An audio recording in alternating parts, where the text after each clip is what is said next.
Hey everyone, welcome back to Cooking with Calvin. Today we are going to continue our journey on baked goods and everything therein with it. So today we are going to travel into the land of biscuits.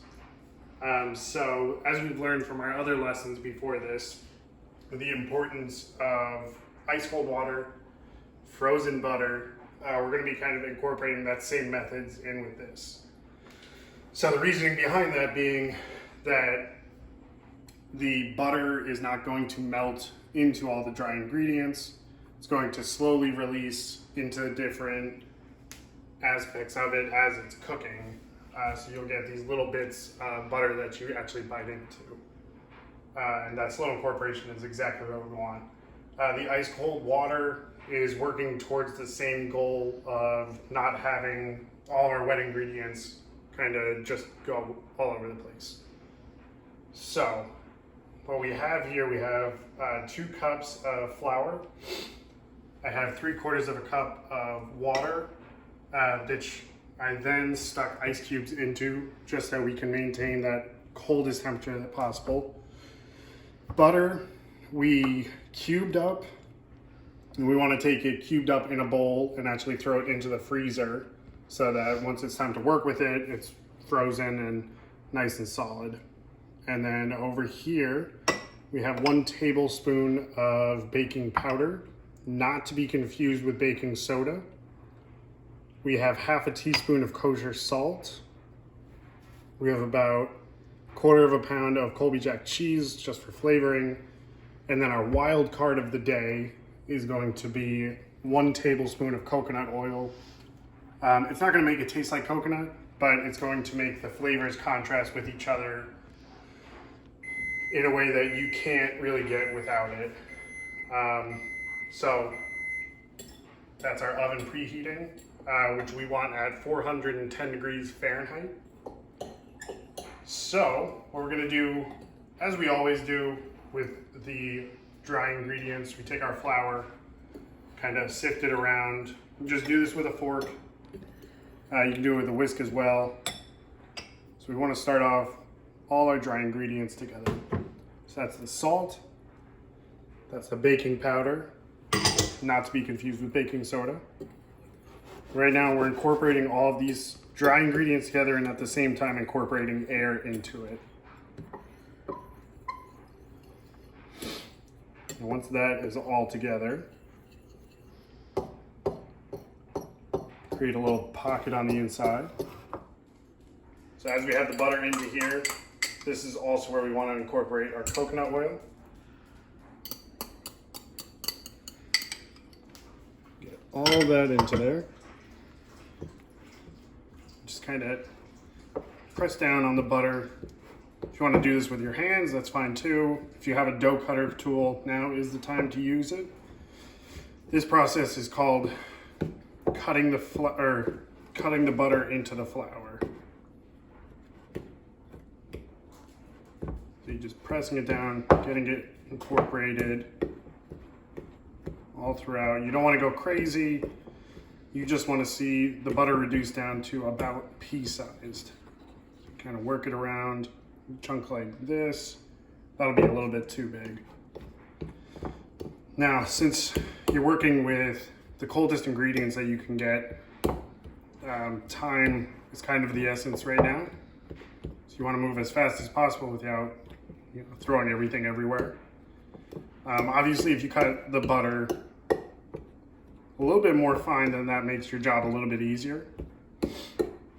You can also go with our technique of how we made our pie crust and take a frozen stick of butter and actually just grate it into it. Give it a quick twirl around it.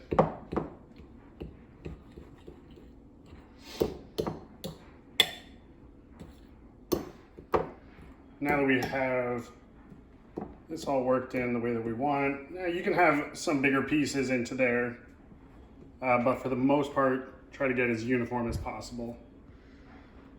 So now, I'm going to start incorporating our water.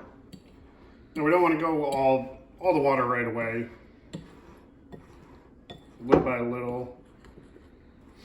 Now you might see like maybe you added an extra wet ingredient and maybe you actually don't need all that water. So by doing this in kind of 2 to 3 stages, you're kind of saving yourself from making that mistake.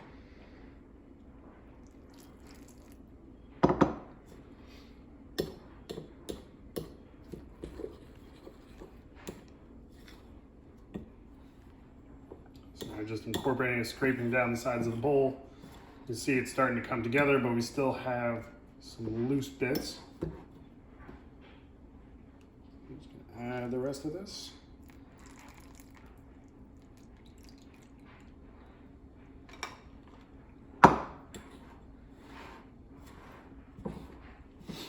Now, if you want to use the same method of ice cubes in the water, but you don't have the reusable ice cubes like I do, you could always kind of set up a strainer above this with ice cubes and run your water through the colander on top so that it'll run past the ice and get itself as cold as possible as it's running into the... So now we have it coming all together. So now is the point that I like to get my hands dirty with it.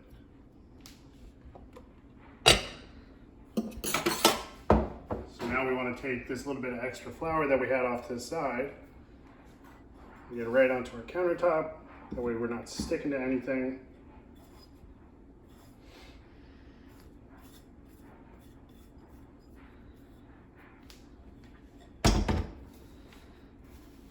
Scrunch it all together. Now the reason I did not use my hands the entire time and I was using a fork and everything like that, it's just because the more you touch it with your hands, the more heat you're going to transfer from your hands to the butter that we're trying to keep cold, which I think is kind of working backwards on it. So,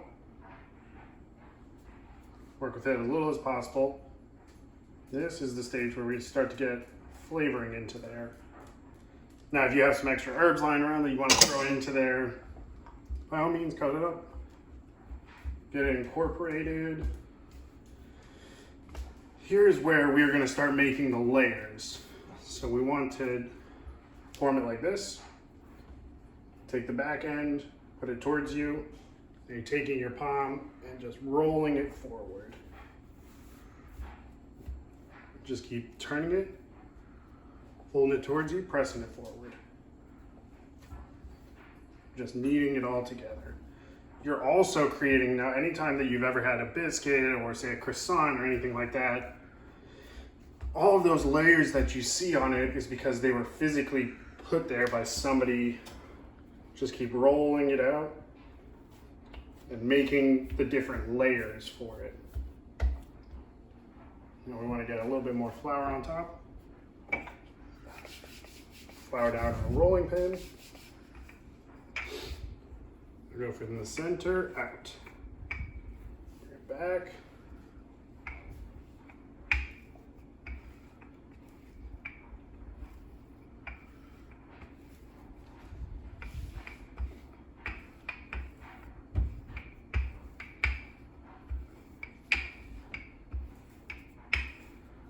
Now, it's a fine game between wanting to get all those layers and working your dough a lot, but you don't want an overworked biscuit dough, and you don't want all of your butter to be melted. So now, it's right about where we want it. And you can kind of feel on the dough that the butter is starting to melt. It's got like a different feel to the dough now. So now, I want it rolled out, not that thick. Don't go too crazy with it because it's a matter of thickness, because it is something that's going to rise during the cooking process. So you have to keep that in mind. Now you want to start cutting out the little biscuits. You could hand cut these. I just happen to have a cutter. And you could even use a cookie cutter if you wanted to. Make little dinosaur shaped ones. Now there's a couple different things you can do to your biscuits as well as you're putting them into the oven. Melt a little bit of butter, brush it on top. Make an egg wash, brush the egg wash on top.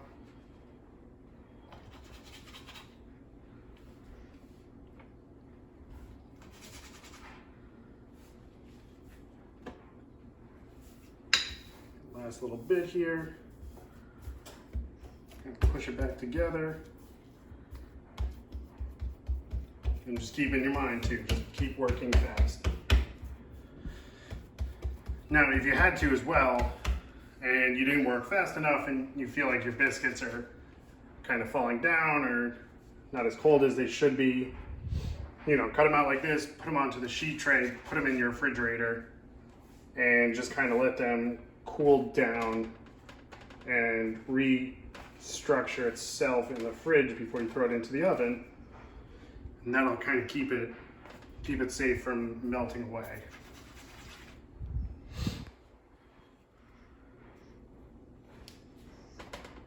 Probably get one more out of this.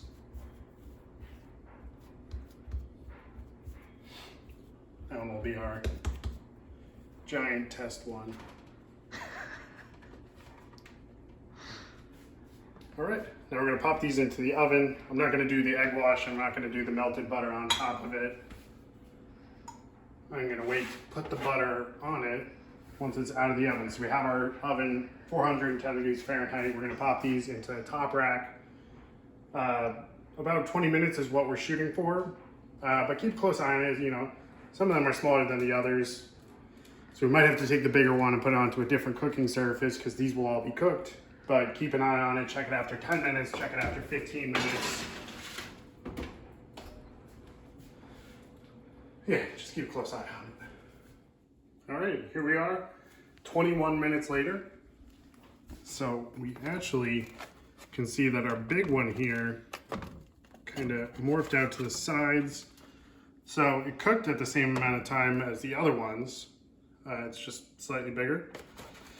So our telltale sign that we're going for, since we did not opt for butter or egg wash on top, is we have to check from the bottom. And we got some nice browning right on the outside, right on bottom. And then good way to check the layers, open it on up. So we got our nice pockets of layers. We have cheddar cheese that oozed out. You could also see some of the moisture that we got from the butter slowly getting into everything. So all good telltale signs. And that will wrap up this venture that we've had on the baking. So till next time.